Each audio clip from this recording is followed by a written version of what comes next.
Assalamualaikum warahmatullahi wabarakatuh. Halo adik-adik, perkenalkan nama saya Muhammad Yazid Bastomi. Bisa dipanggil dengan Kak Yazid ya.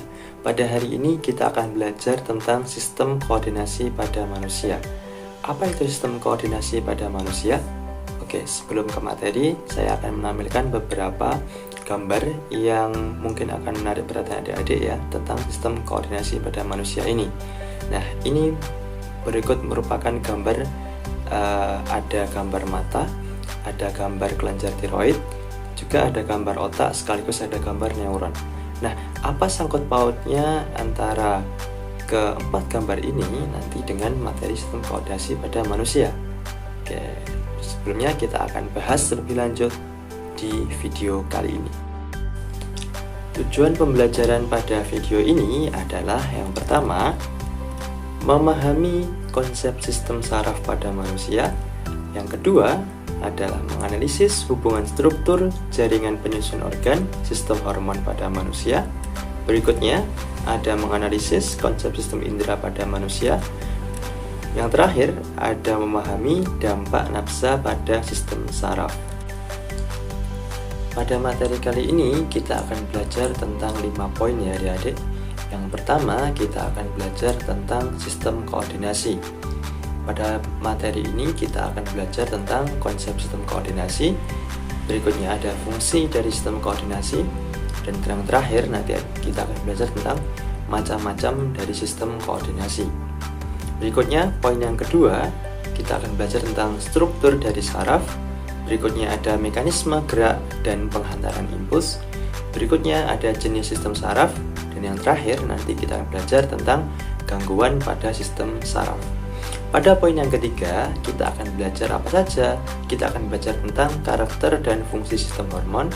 Berikutnya ada kelenjar endokrin. Dan yang terakhir nanti kita akan belajar tentang gangguan pada sistem hormon. Pada poin yang keempat kita akan belajar tentang sistem indera. Adik-adik sudah tahu ya apa itu sistem indera. Indera itu nanti kita akan belajar tentang yang pertama adalah mata, yang kedua adalah lidah, berikutnya adalah hidung, selanjutnya adalah kulit, dan yang terakhir nanti kita akan belajar tentang telinga. Terakhir pada poin yang kelima kita akan belajar tentang narkotika, psikotropika, dan juga zat adiktif. Pada materi yang pertama ini kita akan bahas tentang sistem koordinasi pada manusia.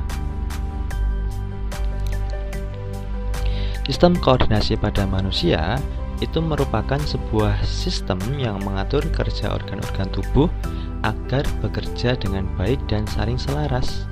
Nah, sistem koordinasi ini itu dia mengatur beberapa hal ya adik-adik dalam tubuh kita. Yang pertama contohnya adalah tentang merespon rangsangan.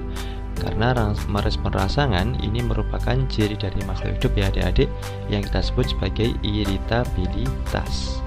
Berikutnya ada namanya bergerak ya adik-adik. Di sini sistem koordinasi juga mengatur pergerakan atau tingkat motoritas suatu individu. Berikutnya ada homeostasis. Yang terakhir ada namanya tumbuh dan berkembang. Jadi keempat komponen ini itu nanti diatur oleh yang namanya sistem koordinasi pada manusia.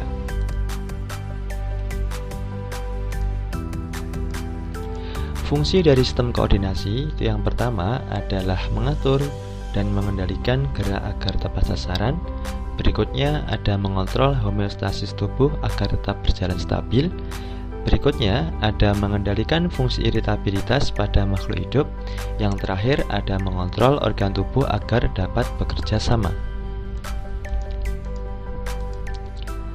Pause ya adik-adik untuk mencatat, silahkan. Macam-macam sistem koordinasi. Yang pertama ada sistem saraf, berikutnya ada sistem hormon atau sistem endokrin. Yang terakhir ada namanya sistem indera. Selanjutnya kita masuk ke materi yang kedua tentang sistem saraf. Komponen dalam menanggapi rangsangan itu ada 3 ya adik-adik. Jadi respon tubuh ini untuk menanggapi rangsangan itu memerlukan 3 komponen, yaitu yang pertama adalah reseptor. Reseptor itu merupakan komponen yang menerima rangsangan ya. Reseptor ini contohnya berupa alat indera ya adik-adik. Nah, berdasarkan sumber rangsangannya, reseptor itu dibedakan menjadi 3 juga. Yang pertama ada ektoreseptor, berikutnya ada interoreseptor, yang terakhir ada proprioseptor. Oke, kita bahas satu persatu ya adik-adik. Ektoreseptor itu merupakan reseptor yang mendeteksi stimulus dari lingkungan luar. Tapi kalau interoreseptor itu merupakan reseptor yang mendeteksi stimulus dari dalam tubuh. Dan yang terakhir ada proprioseptor, itu yang mendeteksi stimulus yang berasal dari dalam otot. Oke, komponen berikutnya adalah sistem saraf. Sistem saraf ini itu merupakan komponen yang menghantarkan, mengelola sekaligus memproses rangsangan. Dan yang terakhir ada namanya efektor. Apa itu efektor? Efektor adalah komponen yang dikenai target. Efektor ini yaitu berupa otot dan kelenjar ya adik-adik dalam tubuh kita. Berikutnya ada struktur dari saraf. Satuan unit terkecil saraf itu disebut dengan namanya neuron. Neuron itu dibagi menjadi 3 ya, menjadi 3 bagian utama. Yang pertama ada namanya dendrit. Ini fungsinya adalah untuk menghantarkan impuls ke badan sel. Jadi dendrit itu yang warnanya ini adik-adik percabangan kuning di sini. Itu namanya adalah dendrit. Oke, tapi kalau badan sel itu mengelola impuls ya. Jadi badan sel itu di bagian yang sini ya. Bagian percabang setelah dendrit ini dia adalah bagian yang paling besar ini yang berisi organ-organel neuron. Oke, berikut yang terakhir ada namanya neurit atau akson. Itu yang merupakan komponen untuk meneruskan impuls ke neuron yang lain. Jadi kita akan bedah satu persatu ya bagian-bagian dari neuron ini ya. Yang pertama ada dendrit ya adik-adik. Di sini dendrit itu tadi itu merupakan komponen untuk menghantarkan impuls ke badan sel. Berikutnya ada namanya sitoplasma. Sitoplasma ini warnanya adalah kuning ya di sini adik-adik. Karena sitoplasma ini fungsinya adalah untuk reaksi biokimia di dalam sel neuron ini. Berikutnya ada namanya badan nisel. Badan nisel ini itu sebenarnya adalah merupakan modifikasi dari mitokondria. Jadi fungsinya kalau badan nisel di sel neuron ini ya, badan nisel ini fungsinya adalah untuk produksi dari protein karena ada ribosom yang menempel di badan nisel ini. Berikutnya ada namanya mitokondria. Seperti yang kita tahu, mitokondria itu fungsinya adalah untuk respirasi sel, yaitu adalah untuk pabrik pembuatan energi pada sel. Berikutnya ada namanya nukleus. Nah, nukleus ini itu letaknya di badan sel ya adik-adik di sini. Nukleus ini fungsinya adalah untuk mengendalikan seluruh aktivitas dari sel neuron. Oke, berikutnya ada namanya sel Schwann.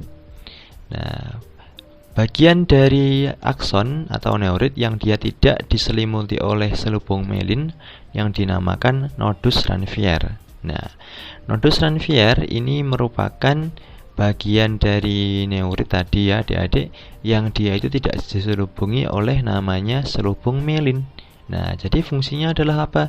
Fungsinya adalah untuk mempercepat jalannya impuls saraf. Oke, berikutnya ada selubung myelin. Nah, selubung myelin ini itu merupakan selubung lemak ya adik-adik. Jadi selubung myelin ini fungsinya adalah menutrisi sekaligus dia itu untuk mempercepat rangsangan juga. Oke. Berikutnya ada neurit atau akson. Nah, ini jalur atau pemanjangan perpanjangan dari badan sel ini. Itu yang warnanya kuning ini, nama yang diselubungi oleh selubung myelin. Ini namanya adalah akson ya adik-adik. Oke, terakhir ada namanya sinapsis. Ya, sinapsis ini merupakan celah ya pertemuan antara neuron satu dengan neuron yang lainnya. Nah, fungsinya apa? Fungsinya adalah untuk menghubungkan ya adik-adik antara neuron satu dengan neuron yang lainnya. Macam-macam dari neuron ya. Saraf itu merupakan komponen dalam sistem koordinasi yang berfungsi untuk membawa rangsangan melalui impuls listrik yang sangat cepat.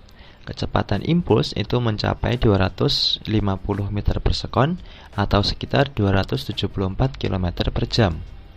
Nah, berdasarkan bentuknya, neuron itu dibagi menjadi 3 bentuk ya adik-adik. Ada namanya neuron bipolar, ada namanya neuron unipolar, dan yang terakhir ada namanya neuron multipolar.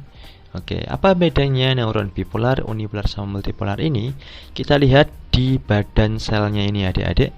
Nah, kalau neuron bipolar itu dia punya 2 percabangan pada badan selnya, di mana yang satunya ini adalah cabang dari dendrit dan yang satunya ini adalah cabang dari neurit atau akson.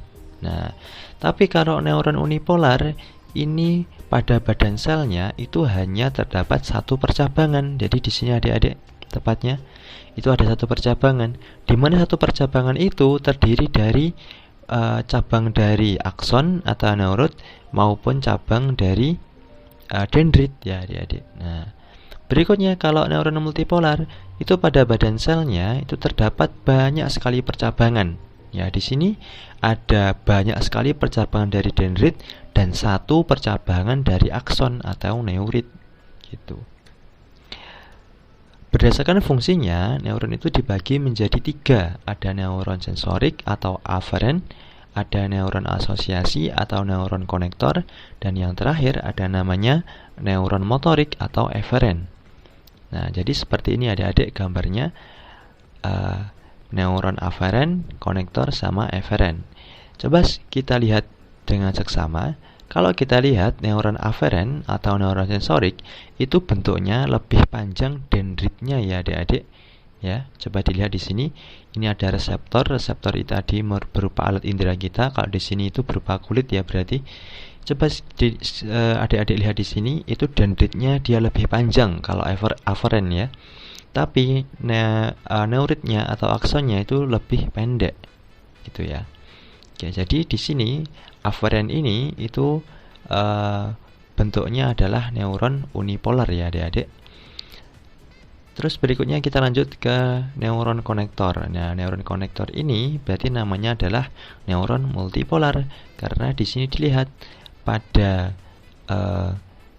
badan selnya ini terdapat banyak sekali percabangan. Tapi kalau neuron eferen, coba adik-adik lihat di sini, di mana dendritnya ini pendek, sedangkan aksonnya itu lebih panjang. Nah, jadi neuron eferen ini itu merupakan jenis bentuk neuron multipolar. Oke, neuron aferen, neuron konektor, sama neuron eferen. Apa itu fungsinya masing-masing? Kalau neuron aferen itu fungsinya adalah untuk menghantarkan stimulus ya dari reseptor ke saraf pusat. Nah, saraf pusat ini berupa apa? Nanti kita akan bahas. Kalau saraf pusat ini dia berupa otak sama sistem tulang belakang. Oke, kalau neuron asosiasi atau konektor itu fungsinya adalah menghubungkan antara neuron aferen dengan neuron eferen. Terus terakhir ada neuron motorik atau eferen. Fungsinya adalah untuk menghubungkan meneruskan stimulus dari sistem saraf pusat ke efektor. Berikutnya ada impuls saraf itu berpindah dari satu neuron ke neuron yang lain itu melalui hubungan antara celah sinapsis. Oke, jadi seperti ini adik-adik gambarnya. Ini merupakan neuron 1, ini merupakan neuron yang kedua. Jadi antara neuron 1 dengan neuron yang kedua itu ada namanya celah sinapsis di sini adik-adik. Perjalanan impuls pada celah sinapsis itu dibantu oleh senyawa namanya neurotransmitter. Neurotransmitter ini berfungsi seperti molekul pembawa pesan ya. Jadi neurotransmitter itu yang warnanya ungu ini adik-adik. Nah, itu namanya adalah neurotransmitter atau molekul pembawa pesan. Beberapa senyawa neurotransmitter di sini ada asetilkolin ya, itu yang terdapat pada seluruh sinapsis dalam tubuh. Berikutnya ada noradrenalin ya, noradrenalin itu terdapat pada saraf simpatetik. Berikutnya ada serotonin yang terdapat pada batang otak. Berikutnya ada namanya dopamin yang terdapat pada otak. Yang terakhir ada namanya endorfin, juga terdapat pada otak juga. Sekarang waktunya kuis ya, Dedek. Coba jawab pertanyaan berikut ya.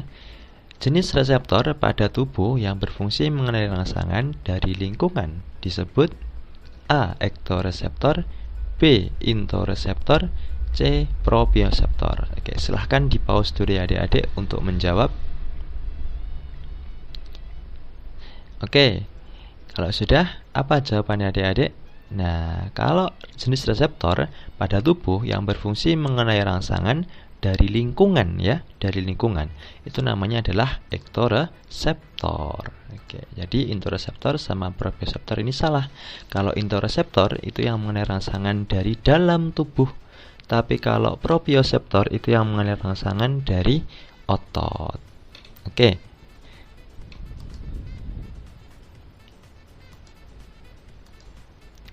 Mekanisme gerak ya. Sekarang kita lanjutkan. Rangsangan dari luar akan diubah menjadi impuls dan diteruskan ke namanya neuron. Adanya impuls itu menyebabkan terjadinya suatu gerakan. Ya, gerakan terbagi menjadi dua. Ada namanya gerak sadar. Ini yang pusat kontrolnya berupa otak.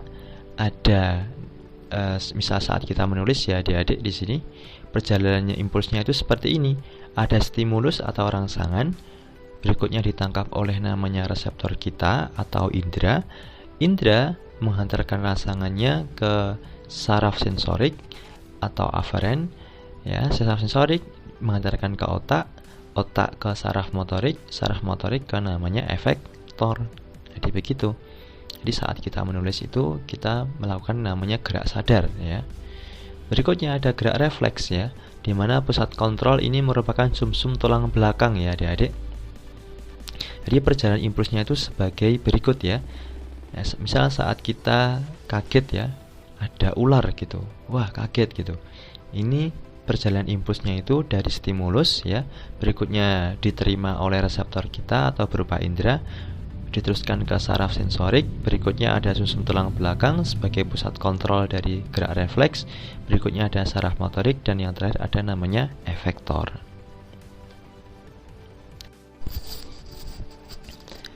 Oke, berikutnya ada mekanisme gerak sadar. Di sini kita ambil contoh yaitu perjalanan impuls saraf saat melihat dan menulis. Oke.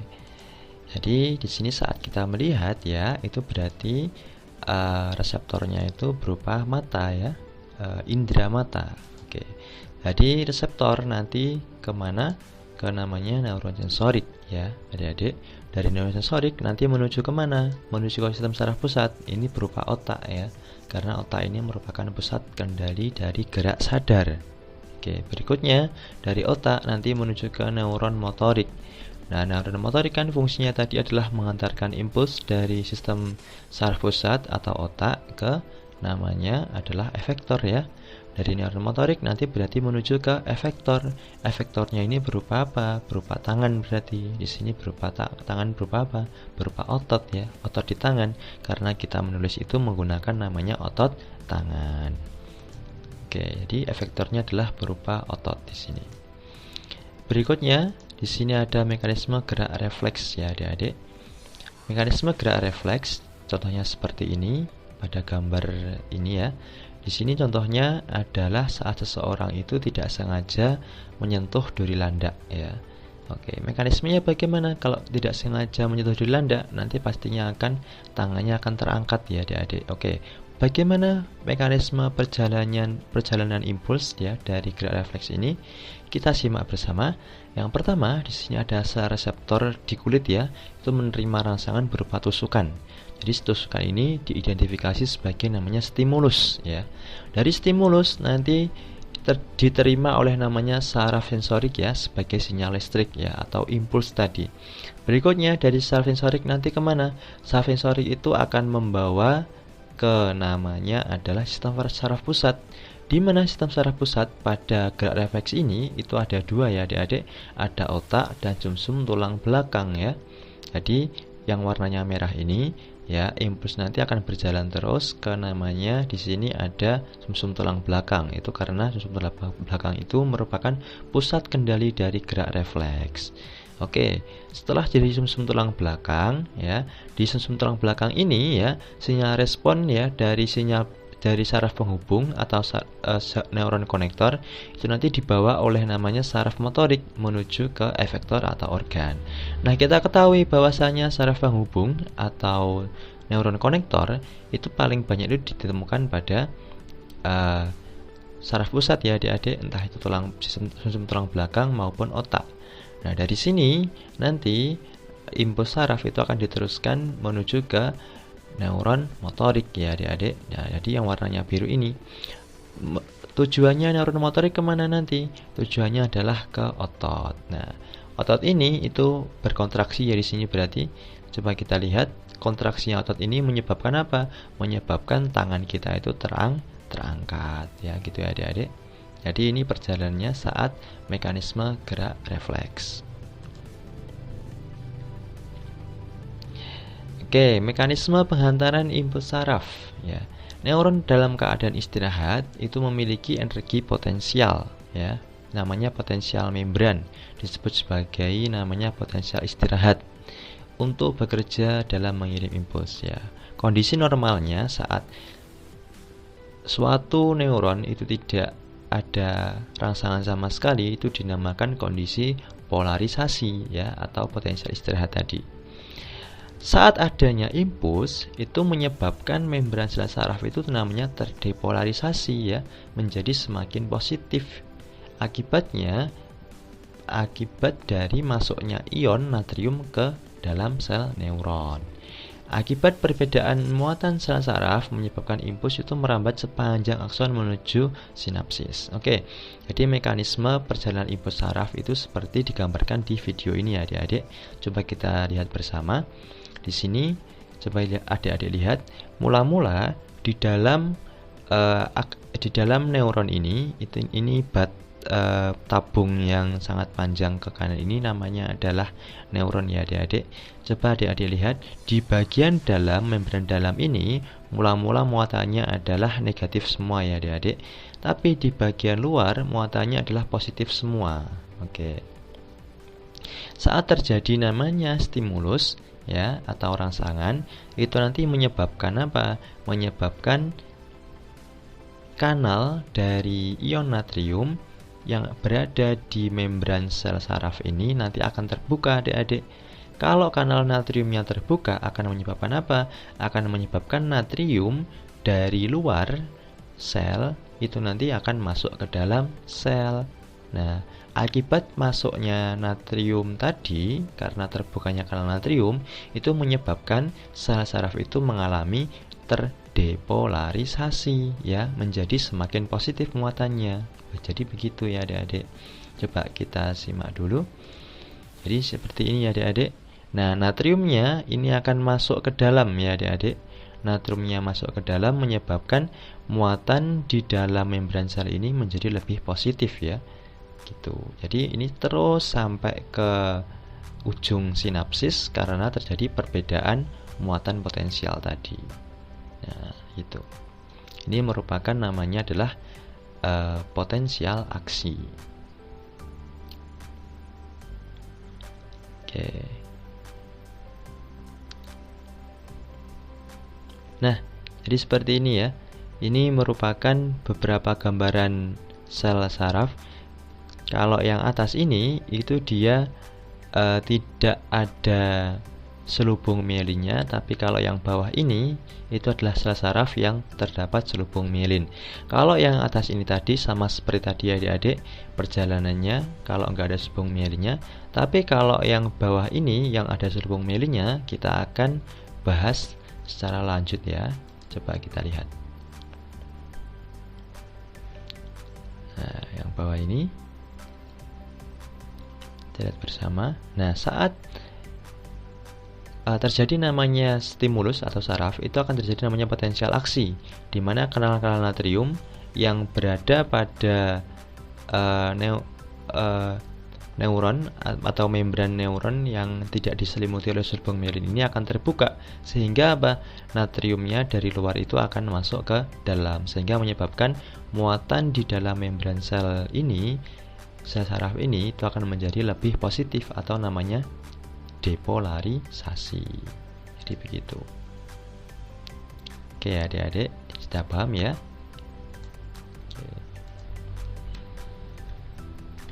Silahkan di pause dulu adik-adik untuk mencatat. Next, kita lanjut ke jenis sistem saraf ya adik-adik. Di sini ada sistem saraf pusat, itu yang terdiri dari namanya otak. Berikutnya ada namanya sumsum tulang belakang. Nah, ini kalau sistem saraf pusat ya adik-adik. Selanjutnya ada namanya sistem saraf tepi, ya, itu terdiri dari saraf somatis dan saraf otonom. Oke. Kalau sistem saraf pusat itu fungsinya adalah pusat kendali dan pengolahan informasi. Tapi kalau sistem saraf tepi, ya, itu fungsinya adalah untuk menghubungkan semua bagian tubuh dengan saraf pusat. Kita bahas yang pertama dulu tentang sistem saraf pusat ya adik-adik. Pertama kita bahas dulu namanya otak ya. Otak itu terdiri atas dua hemisfer ya, atau dua belahan, otak kanan dan otak kiri. Otak kanan itu mengendalikan bagian tubuh yang kiri. Sebaliknya, kalau otak kiri itu mengendalikan bagian tubuh yang kanan. Oke, otak itu secara garis besar terbagi menjadi 3 bagian utama. Ada namanya otak besar atau cerebrum, ada otak kecil atau cerebellum, ada namanya batang otak ya atau brainstem. Oke, jadi posisinya seperti ini adik-adik. Yang bagian pink, warna pink ini itu namanya adalah otak besar atau cerebrum. Otak kecil itu yang bagian belakang di bawah ya. Berikutnya ada batang otak ya adik-adik di sini.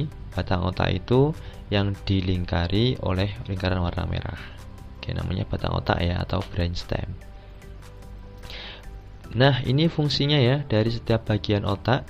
Kalau otak besar atau cerebrum itu fungsinya adalah pusat dari kendali kegiatan-kegiatan yang disadari ya, seperti berbicara, melihat, mendengar, berpikir, mengingat ya, sekaligus bergerak. Oke.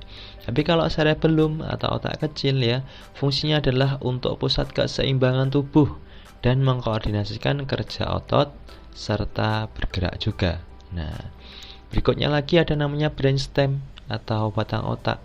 Ini untuk mengatur refleks fisiologis ya, seperti kecepatan nafas, denyut jantung, suhu tubuh, tekanan darah ya, dan kegiatan lain yang tidak disadari. Oke. Berikutnya fungsi setiap bagian otak. Nah, di sini adik-adik kita akan bahas satu persatu. Ada namanya otak besar. Di sini otak besar ini terbagi lagi menjadi beberapa bagian ya. Ada namanya talamus. Ya, talamus itu berfungsi sebagai stasiun pemancar informasi dan menghubungkan berbagai bagian dari otak. Nah, letak talamus itu di bagian tengah ya, adik-adik. Nah, berikutnya ada namanya sistem retikular. Itu berfungsi untuk merangsang daerah otak tertentu dan menyaring impuls-impuls saraf dari sel saraf sensorik. Jadi letaknya adalah di bagian agak depan ya adik-adik. Berikutnya lagi ada namanya hipotalamus ya. Hipotalamus itu fungsinya adalah untuk mengatur kecepatan denyut jantung ya, tekanan darah, temperatur, suhu kelenjar pituitari, dan mengontrol rasa lapar, haus, dan dorongan seksual. Ya, jadi hipotalamus itu letaknya di bagian sini adik-adik. Berikutnya ada hipokampus. Hipokampus itu letaknya di bawahnya hipotalamus ya. Fungsinya adalah untuk pembelajaran dan penyimpanan serta pengelolaan memori jangka panjang ya, atau long term memory. Oke, itu namanya hipokampus ya. Berikutnya ada bagian luar.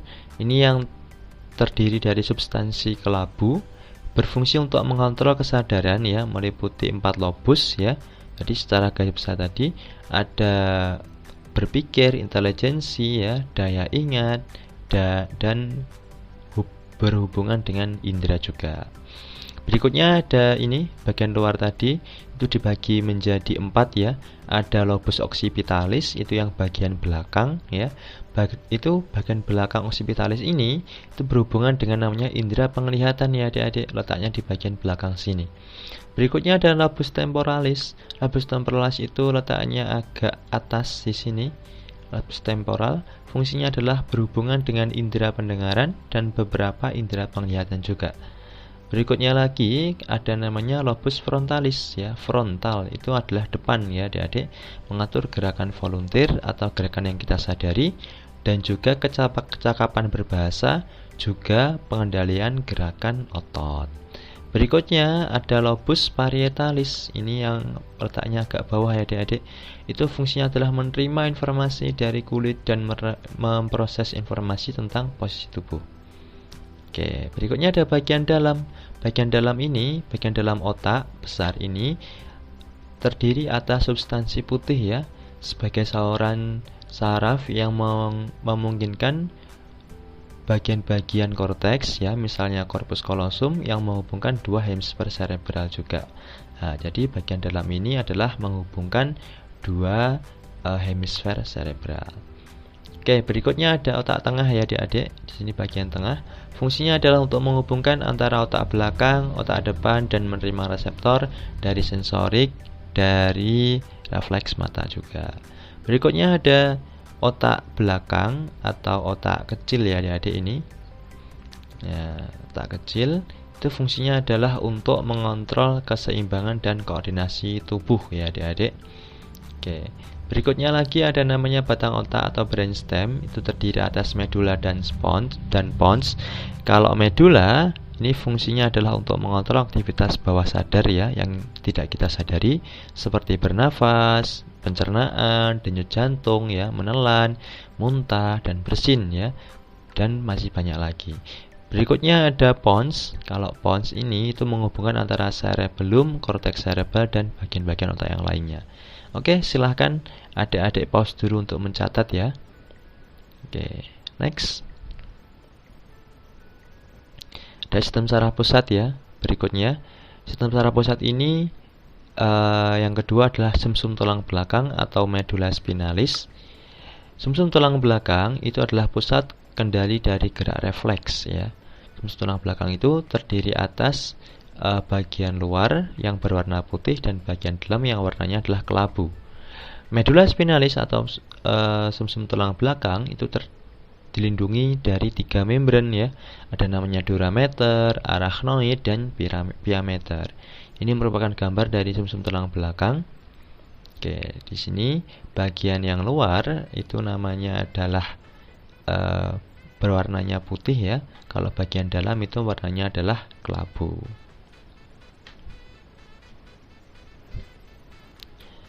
Berikutnya ada sistem saraf tepi ya adik-adik. Sistem saraf tepi ini yang pertama kita akan bahas dulu tentang namanya saraf somatis. Saraf somatis itu merupakan saraf sadar ya, di mana saraf yang rangsangannya itu disampaikan ke pusat reseptor, yaitu ke pusat motorik pada cerebrum ya, atau otak besar. Berdasarkan asalnya, sistem saraf tepi itu dibagi menjadi saraf kranial dan saraf spinal. Kalau saraf kranial itu letaknya adalah di sekitar bagian tengkorak. Kalau saraf spinal itu letaknya adalah di sekitar bagian tulang belakang. Oke, jadi seperti ini ya gambar dari sistem saraf somatis. Jadi saraf kranial itu letaknya adalah di bagian otak, terdiri dari 12 pasang. Kalau saraf spinal itu terdiri atas 31 pasang ya. Penjabarannya apa saja 31 pasang ini? Yaitu ada 8 pasang saraf leher, 12 pasang saraf punggung, 5 pasang saraf pinggang, 5 pasang saraf pinggul, dan yang terakhir adalah 1 pasang saraf ekor. Berikutnya ada saraf otonom ya. Saraf otonom ini merupakan saraf yang rangsangannya tidak disampaikan ke otak ya. Sistem saraf otonom itu mengontrol kegiatan-kegiatan organ dalam. Jadi kegiatan saraf otonom ini itu sifatnya adalah involunteer ya adik-adik, atau tidak dapat kita kontrol ya kinerjanya. Oke, jadi di sini ada beberapa contoh dari saraf otonom. Ada saraf simpatik dan saraf simpatetik ya. Saraf simpatik dan saraf parasimpatik. Oke, jadi kedua saraf ini itu sifat kerjanya adalah antagonis ya adik-adik, atau saling berlawanan. Kalau yang saraf simpatik itu kalau pada pupil itu adalah memperbesar, sedangkan saraf parasimpatik itu adalah memperkecil pupil. Berikutnya ada bronkus ya. Kalau saraf simpatik itu memperbesar bronkus, kalau saraf parasimpatik itu dia mengecilkan bronkus. Oke. Ini kalau saraf simpatik pada jantung itu mempercepat denyut jantung, sedangkan kalau saraf parasimpatik itu pada jantung itu adalah memperlambat kerja dari jantung. Oke, silahkan ini catat ya adik-adik, silahkan di pause dulu untuk mencatat. Oke, ini ada gangguan pada sistem saraf ya. Yang pertama ada Parkinson, itu merupakan gangguan produksi dopamin pada otak akibat neuron mengalami degenerasi. Penderita itu mengalami tremor yang tidak terkendali. Oke, jadi neuron pada penderita Parkinson ini mengalami degenerasi ya, atau sulit tumbuh ya, atau neuronnya itu berkurang. Nah, akibatnya apa? Akibatnya produksi dopamin ini juga ikut berkurang juga ya, sehingga menyebabkan penderita itu mengalami tremor yang tidak terkendali. Nah, jadi seperti ini adik-adik gambaran dari orang penderita Parkinson. Jadi ini biasanya diderita oleh orang-orang tua yang umurnya sekitar 65 tahun ke atas gitu. Oke, jadi akibat dopamin yang berkurang, dopamin ini tadi masih ingat ya, ini merupakan salah satu jenis dari neurotransmitter yang fungsinya adalah untuk sebagai perawat dari neuron, juga untuk memberikan rasa senang ya pada otak kita gitu. Berikutnya ada namanya Alzheimer, ini merupakan berkurangnya kemampuan mengingat dan aktivitas sehari-hari. Berikutnya ada namanya meningitis, ini merupakan peradangan pada selaput meninges otak akibat infeksi bakteri Neisseria meningitis. Berikutnya ada gagal otak, itu merupakan gangguan pada otak ya akibat benturan keras pada kepala penderita. Yang terakhir ada namanya ataksia, itu merupakan degeneratif pada cerebellum sehingga penderita kesulitan untuk mengontrol gerak tubuhnya. Oke, sekarang waktunya kuis ya adik-adik.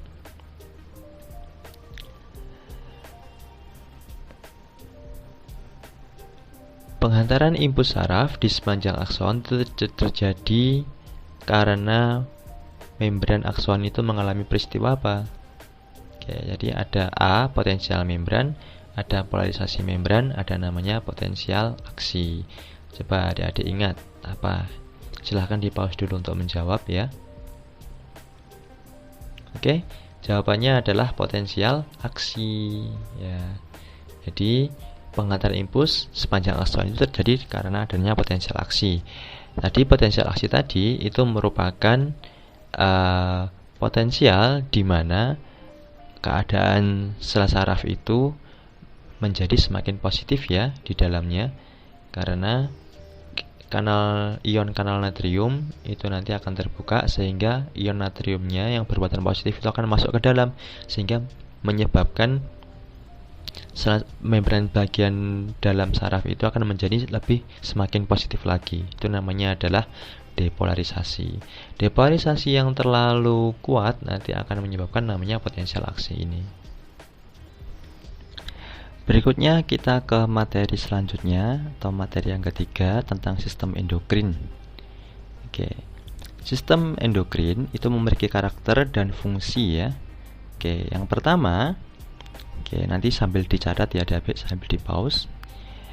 Kelenjar endokrin itu tidak mempunyai saluran atau merupakan kelenjar buntu ya istilahnya, yang mensekresikan hormon secara langsung ke dalam aliran darah untuk didistribusikan ke seluruh tubuh. Berikutnya, kelenjar endokrin ini itu dia menyekresikan lebih dari satu jenis hormon ya, kecuali namanya kelenjar paratiroid.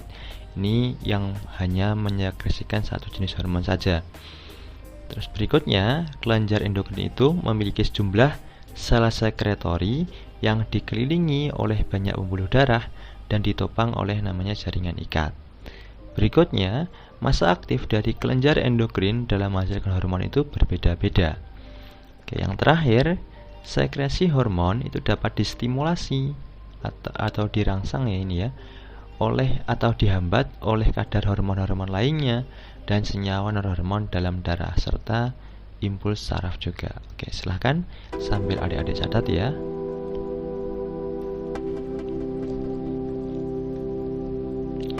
Oke, ini merupakan kelenjar endokrin dan hormon yang dihasilkannya.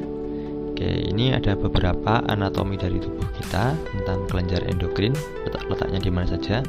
Ada kelenjar hipofisis ya, kelenjar pineal, ada kelenjar tiroid dan paratiroid. Ini letaknya adalah di tenggorokan ya. Berikutnya ada kelenjar timus. Oke, selanjutnya ada kelenjar adrenal atau anak ginjal ya ini ya. Itu letaknya adalah di atas ginjal kita. Berikutnya ada kelenjar pankreas juga. Terus ada namanya kelenjar gonad ya di sini ya. Ada ovarium ini kalau pada wanita, dan ada juga ada testis ya ini kalau pada pria. Nah, kita akan bedah satu persatu setiap kelenjar ini kira-kira menghasilkan hormon apa saja ya. Oke, yang pertama kita mulai dulu dari namanya kelenjar hipofisis. Itu adalah mengeluarkan hormon, di mana hormonnya nanti yang dikeluarkan oleh kelenjar hipofisis itu akan mengatur pituitari dan anterior. Jadi hipofisis itu mengeluarkan hormon untuk mengatur pituitari dan anterior.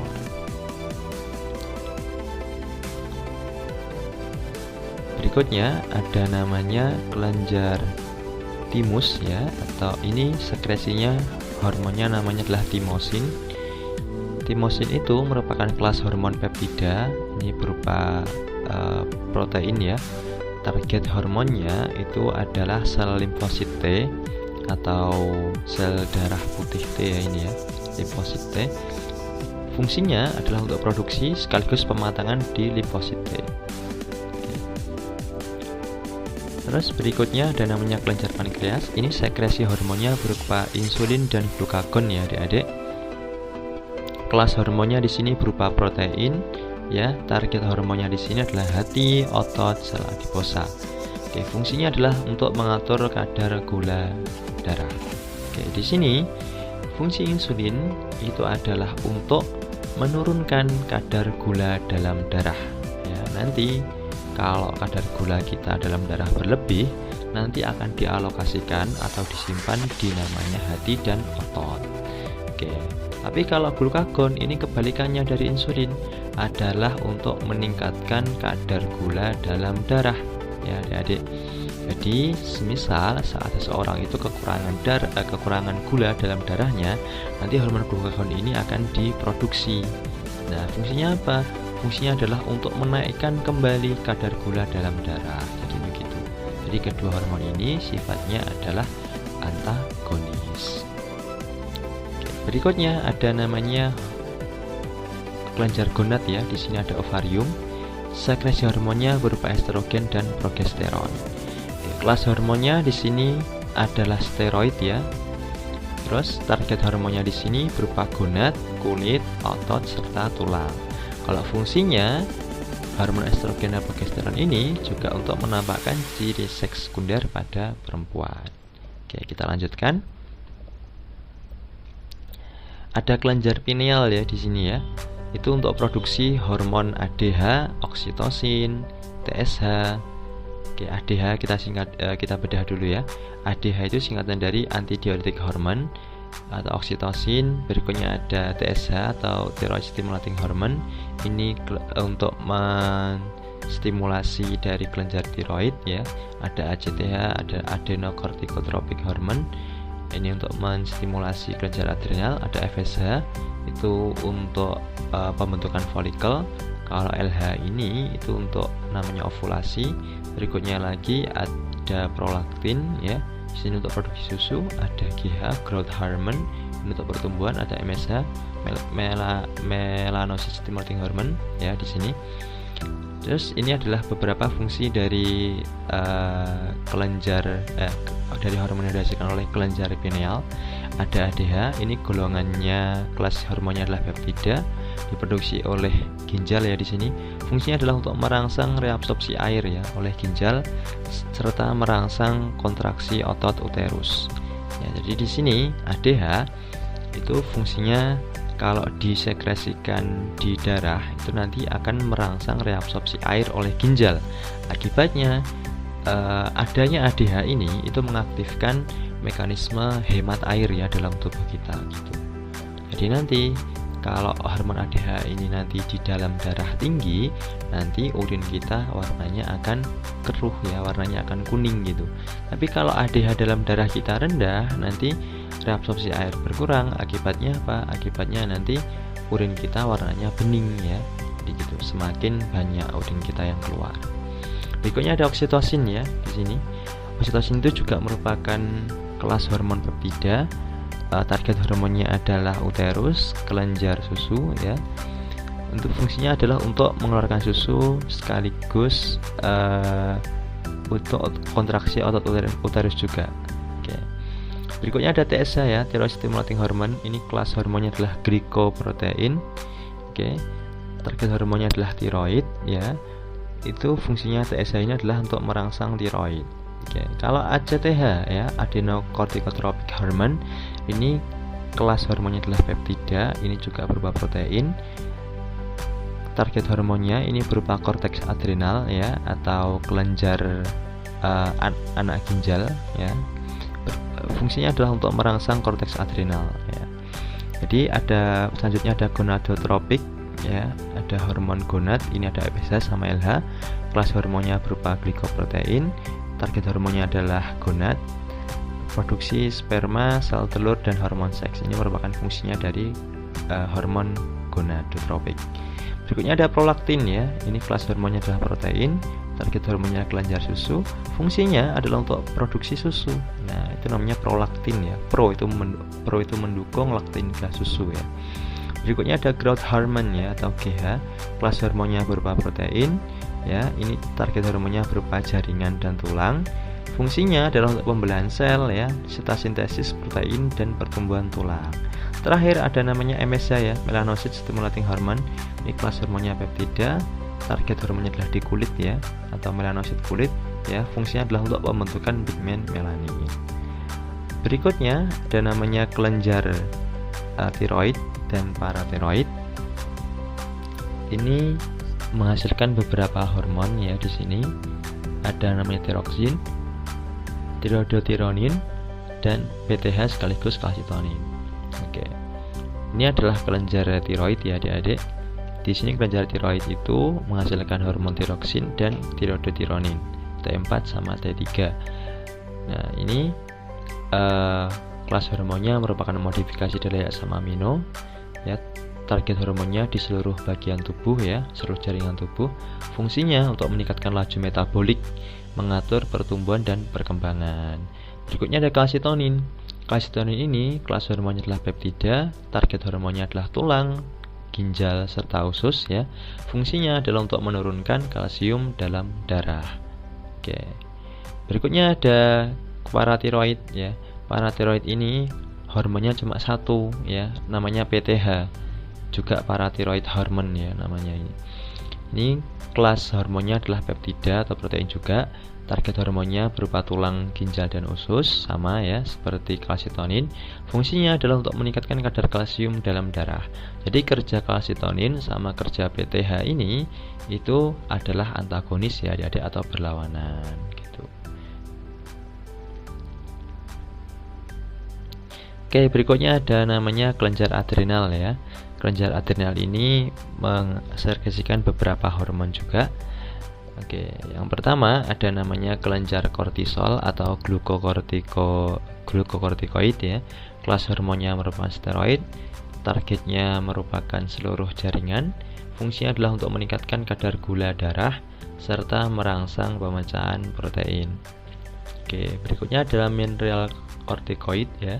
Di sini mineral kortikoid atau disebut sebagai aldosteron.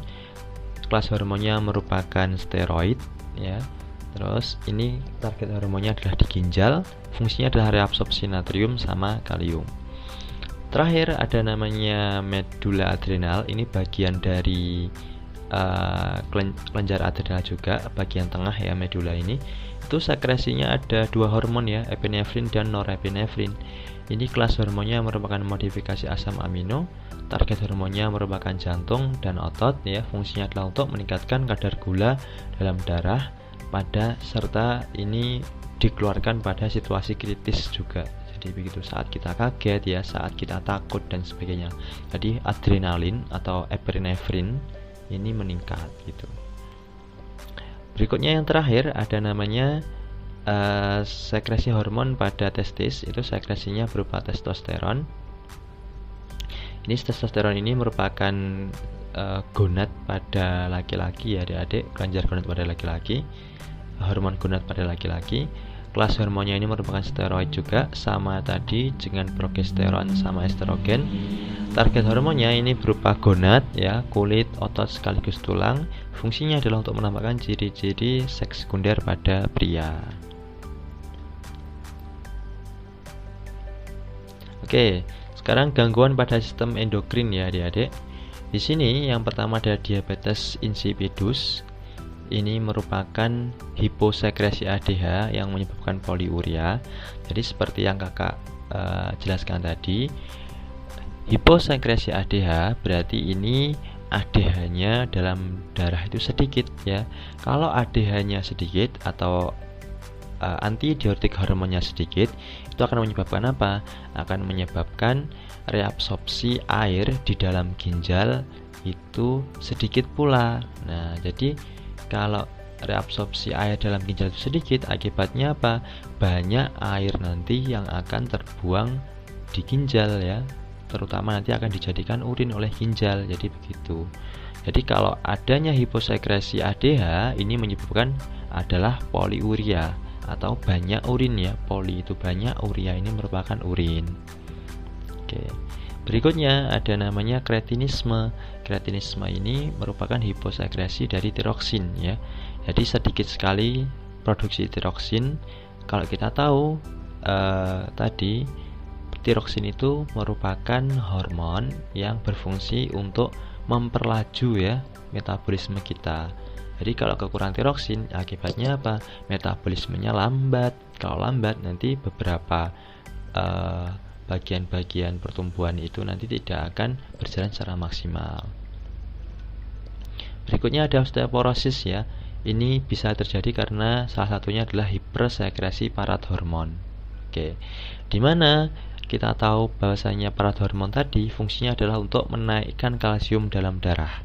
Oke, menaikkan kalsium dalam darah. Kalsiumnya dari mana awal mulanya? Awal mulanya kalsiumnya adalah di dalam tulang. Nah, kalau menaikkan kalsium dalam darah, otomatis kalsium dalam darah ini itu diambil dari kalsium yang ada di tulang. Jadi begitu. Saat hipersekresi parathormon akan mengakibatkan pengurangan kalsium dalam tulang untuk meningkatkan kalsium dalam darah. Oke, berikutnya ada diabetes mellitus ya. Di sini merupakan penyebabnya adalah hiposekresi dari insulin ya. Kita tahu bahwasanya hormon insulin itu fungsinya adalah untuk mengurangi kadar gula dalam darah. Oke. Jadi jika diabetes mellitus ini adalah hiposekresi insulin, berarti tidak ada hormon yang meregulasi kadar gula dalam darah itu seperti insulin ini ya adik-adik. Jadi saat diabetes mellitus ini kadar gula dalam darah seseorang menderita itu adalah tinggi. Nah, jadi seperti ini ya. Seperti ini adalah metabolisme pada penderita diabetes mellitus tipe 2. Oke. Ini yang pertama. Kita lihat dulu dari yang pertama adalah ini adik-adik, obesitas ya. Ini pertamanya adalah obesitas, di mana obesitas itu merupakan faktor hereditas dan faktor lainnya yang menyebabkan resisten insulin ya adik-adik, atau kebal terhadap insulin. Kalau adanya obesitas ini, itu otot itu tidak mampu menggunakan glukosa ya, karena resisten insulin. Oke, begitu juga dengan pankreas ya. Otot itu tidak mampu menggunakan glukosa karena resisten insulin juga. Ya, insulin ini dikeluarkan oleh pankreas ke peredaran darah. Jadi begitu. Jadi ada beberapa faktor seperti obesitas ya, dan faktor-faktor yang lain atau faktor yang menyebabkan kadar gula dalam darah terlalu tinggi sehingga terjadi namanya resisten insulin ya. Karena apa? Otot itu tidak dapat menggunakan glukosa. Karena apa? Resisten dengan insulin. Oke, saatnya kuis.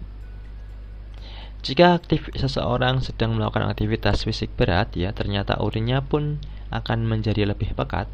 Hormon apa yang kira-kira berperan dalam peristiwa ini? A. Insulin, B. Glukagon, C. ADH. Oke, silahkan di pause dulu untuk menjawab ya adik-adik. Oke, silahkan di pause dulu untuk menjawab ya adik-adik.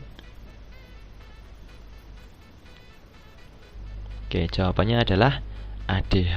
Oke, karena kita tahu bahwasanya hormon ADH ini itu fungsinya adalah untuk meningkatkan reabsorpsi air dalam ginjal. Nah, jadi sehingga apa? Kalau hormon ADH ini tinggi, reabsorpsi air dalam ginjal itu tinggi, mengakibatkan urin yang dihasilkan menjadi semakin pekat. Ya. Oke, berikutnya adalah sistem indera. Oke. Sistem indera kita yang pertama adalah mata ya. Mata itu merupakan indera penglihatan, di mana mata itu mempunyai namanya fotoreseptor ya, atau reseptor yang dia peka terhadap cahaya. Oke, jadi seperti ini ilustrasi dari mata. Mata itu terbagi menjadi 3 bagian ya adik-adik. Ada namanya sklera. Nah, itu yang bagian putih, yang paling bagian luar sendiri. Oke, jadi fungsinya dari sklera ini adalah untuk mempertahankan bentuk bola mata sekaligus melindungi organ-organ bagian dalam dari bola mata. Berikutnya ada namanya koroid. Nah, koroid ini ya yang warnanya pink ya, di bawahnya sklera plus ini. Fungsinya adalah untuk mencegah pemantulan cahaya yang masuk ke dalam bola mata dan mensuplai nutrisi bagi mata berupa kebutuhan makanan dan oksigen. Oke, karena di koroid ini ya, dia itu banyak sekali pembuluh darah ya. Jadi asupan makanan itu berasal dari suplai pembuluh darah. Berikutnya yang terakhir ada namanya retina ya. Retina itu yang warnanya kuning ini ya. Di sini di retina ini ya, itu terdapat banyak sekali sel reseptor cahaya yang terdapat yang dapat dibagi menjadi 2 jenis ya, atau 2 sel saraf. Ada sel batang sama sel kerucut. Kalau sel batang itu peka terhadap cahaya lemah, jadi digunakan untuk melihat di saat remang-remang ya, saat kondisi cahaya sedikit. Terus melihat saat gelap. Nah, terus ini tapi sel batang ini itu tidak bisa membedakan warna atau tidak peka terhadap warna. Kebalikannya, kalau sel kerucut itu malah peka terhadap cahaya terang. Nah, jadi ini sel kerucut ini itu digunakan untuk mendeteksi cahaya yang terang sekali. Contohnya pada siang hari gitu. Berikutnya, sel kerucut ini fungsinya juga untuk menangkap warna, karena sel kerucut ini dia mampu membedakan warna. Ini jalannya impuls cahaya ya, mulai dari kornea. Kornea nanti diteruskan ke aqueous humor. Aqueous humor itu adalah cairan yang terletak di sini, di lensa mata. Habis itu nanti diteruskan ke iris ya, dari iris nanti ke pupil, pupil ke lensa, lensa ke retina. Setelah itu nanti akan diteruskan ke otak. Berikutnya ada lidah. Ya, lidah berfungsi sebagai alat indera pengecap yang biasa dikenali dengan kemoreseptor cair dan padat. Karena makanan yang kita makan itu merupakan zat padat maupun zat cair. Ya. Reseptor pada lidah itu ditemukan pada namanya papila. Papila berdasarkan bentuknya dibedakan menjadi 3. Ada namanya papila filiformis, bentuknya seperti benang ya. Ini mendeteksi rasa manis, letaknya di depan, bagian depan sini.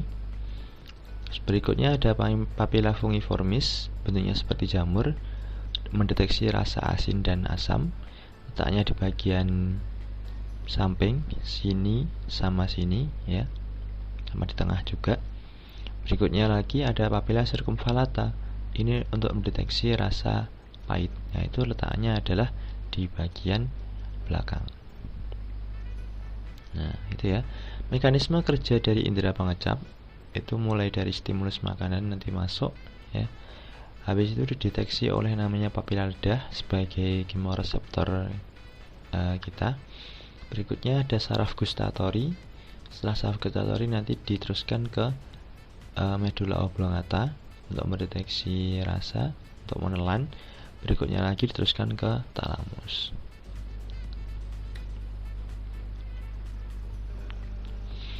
Berikutnya adalah hidung ya. Hidung merupakan indera pembau yang menerima rangsaan zat kimia yang bertindak sebagai kemoreseptor gas. Oke, karena zat yang kita hirup itu merupakan zat gas ya deteksinya. Berikutnya, saraf pada hidung itu disebut sebagai saraf olfaktori. Ingat-ingat ya adik-adik, saraf olfaktori. Ini ilustrasi dari hidung. Jadi saraf olfaktori itu letaknya di bagian rongga hidung atas ya adik-adik. Di sini ada saraf namanya olfaktori. Jalannya impuls bau ya. Jadi mulai bau terhirup dulu. Dari bau terhirup, jadi baunya berupa gas. Nanti kemoreseptor gas itu akan mendeteksi keberadaan si bau tersebut ya.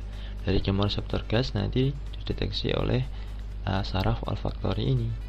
Ya, dari saraf olfaktori nanti diteruskan ke otak lewat mekanisme perjalanan sensorik, terus neuron konektor sekaligus motorik. Berikutnya ada kulit ya. Kulit merupakan indera peraba. Ya, kulit itu merupakan mekanoreseptor ya, dimana reseptor kulit itu sensitif terhadap suatu gerakan.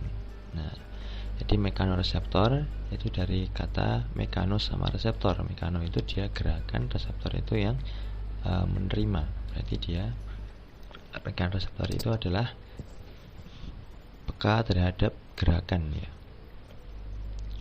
Reseptor pada kulit itu ada beberapa ya. Ada Ruffini itu untuk mendeteksi panas, Krause untuk mendeteksi dingin, ya Meissner untuk mendeteksi sentuhan. Ada Pacini, tekanan kuat. Ada reseptor ujung rambut ya, itu untuk mendeteksi gerakan rambut. Ada corpus Merkel mendeteksi rasa sakit. Ruffini ya, Ruffini itu yang ini ya adik-adik, yang sini untuk mendeteksi panas. Berikutnya ada Krause, Krause itu yang bagian sini untuk mendeteksi rasa dingin. Berikutnya ada Meissner, Meissner itu untuk mendeteksi sentuhan ya. Jadi di sini ya. Jadi dia tidak punya selubung ya. Jadi dia di bagian agak atas, permukaan atas di sini, epidermis atas. Terus ada reseptor ujung rambut ya. Jadi reseptor ujung rambut itu di sini ya, touch ini ya. Nah, di sini untuk mendeteksi gerakan dari rambut. Berikutnya ada corpus Merkel ya. Corpus Merkel ini untuk mendeteksi rasa sakit. Nah, ini hampir sama ya, bentuknya seperti si Meissner. Ini di sini ya.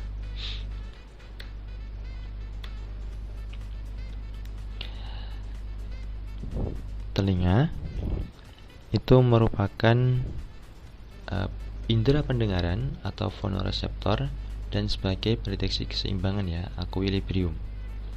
Oke, reseptor telinga untuk pendengaran adalah organ korti pada koklea, dan untuk keseimbangan itu adalah namanya otolit ya.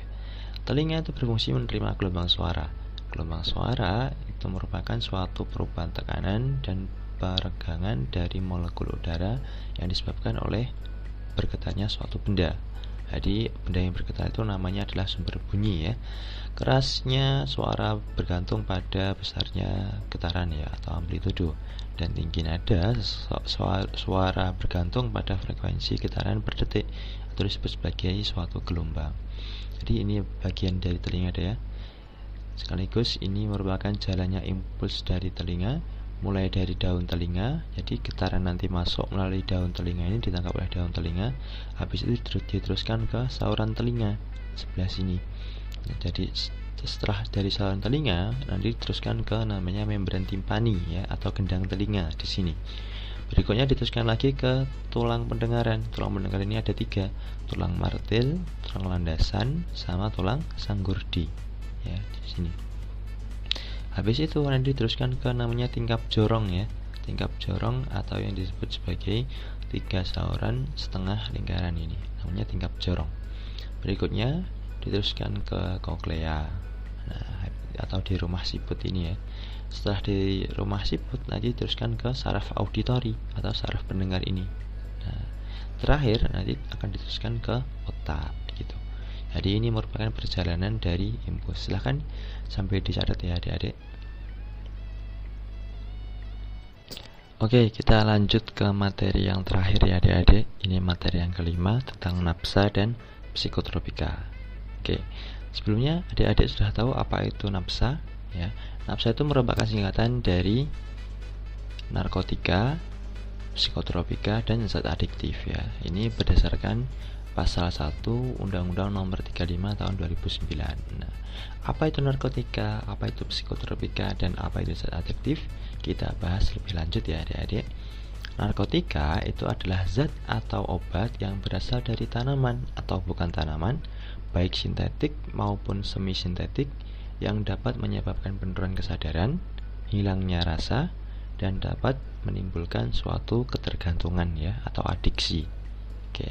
Jadi narkotika ini berupa apa saja? Narkotika ini dapat berupa ini ya, magic mushroom atau jamur ini ya. Ini beberapa jamur itu ternyata juga ada yang memabukkan ya adik-adik. Oke, berikutnya lagi ada namanya ini ekstasi. Setelah ekstasi ini ada sabu ya, sabu-sabu. Berikutnya lagi ada namanya ini apa? Ganja. Nah, itu. Ini beberapa zat yang bisa menyebabkan suatu ketergantungan ya, karena ini golongannya adalah narkotika. Berikutnya ada psikotropika. Psikotropika adalah suatu zat atau obat yang dia alamiah, sintetik maupun dan bukan narkotika ya, yang berkhasiat proaktif dengan pengaruh yang selektif dalam susunan saraf pusat, yang mengakibatkan perubahan khas dalam aktivitas mental dan perilaku. Contohnya adalah ini nitrazepam ya, dumolit, dan diazepam. Jadi kalau secara normal psikotropika ini itu bisa digunakan sebagai alat terapi ya. Berikutnya lagi ada zat adiktif. Ini adalah suatu zat atau bahan yang bukan narkotika atau bukan psikotropika, yang dia mempunyai pengaruh ya pada kerja otak dan bisa menimbulkan suatu ketergantungan. Nah, ini contohnya adalah ini ada thinner ya. Thinner ini suatu zat yang digunakan untuk menghilangkan cat biasanya ya, atau campuran cat. Terus ini berikutnya ada bensin. Nah, bensin ini juga bisa menyebabkan ketergantungan ya adik-adik. Jadi ada normalnya orang-orang itu akan suka terhadap baunya bensin gitu. Nah, ini yang menyebabkan suatu ketergantungan juga. Berikutnya lagi ada rokok. Nah, ini yang paling sering ya kita temukan sehari-hari. Rokok ini merupakan suatu zat adiktif ya. Jadi dia sifatnya adalah ketergantungan suatu orang pecandu rokok ini. Berikutnya lagi yang terakhir itu ada namanya alkohol.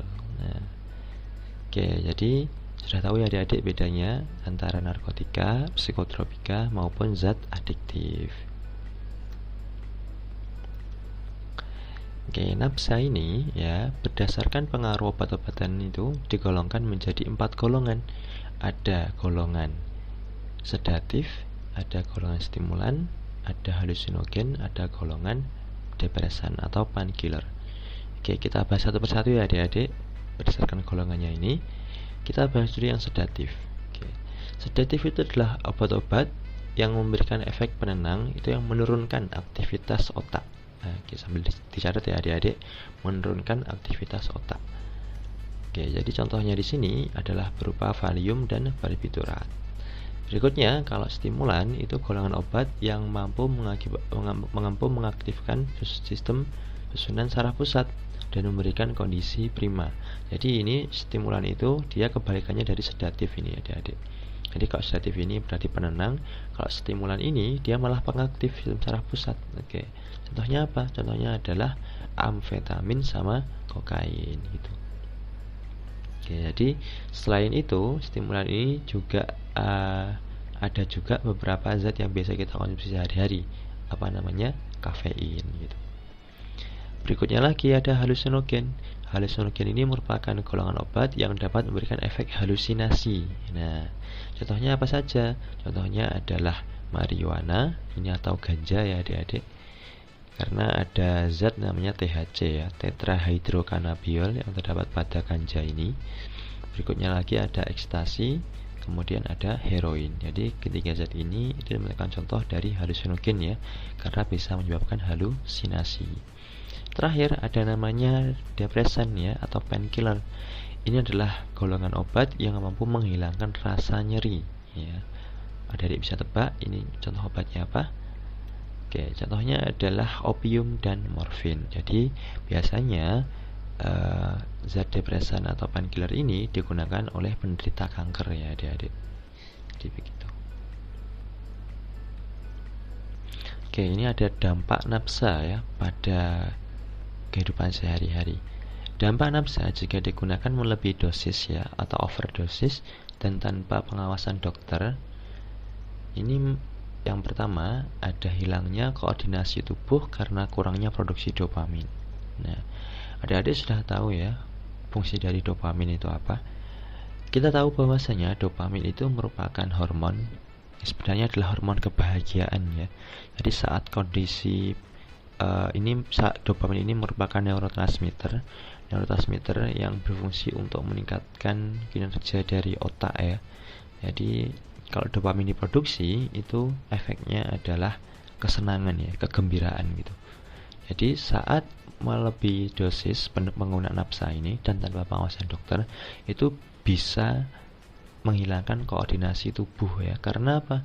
Karena produksi dopaminnya berkurang dalam otak sehingga otak tidak dapat memproduksi namanya dopamin. Itu. Berikutnya ada pengaruh saraf, pengaturan saraf terhadap kendali otot gerak ya dan denyut jantung lemah. Ya ini juga bisa mengakibatkan pengaturan saraf dan kendali otot itu terhadap suatu otot atau denyut jantung itu juga melemah juga. Berikutnya lagi ada kejang, halusinasi dan kerusakan saraf tepi. Oke, next ada gangguan mental dan psikologi. Nah, ini yang paling sering ditemukan ya kalau seorang itu melebihi dosis dalam penggunaan nafsa. Oke, sekian adik-adik untuk pembelajaran hari ini. Mungkin itu dulu ya dari saya. Tetap jaga kesehatan, tetap semangat belajar,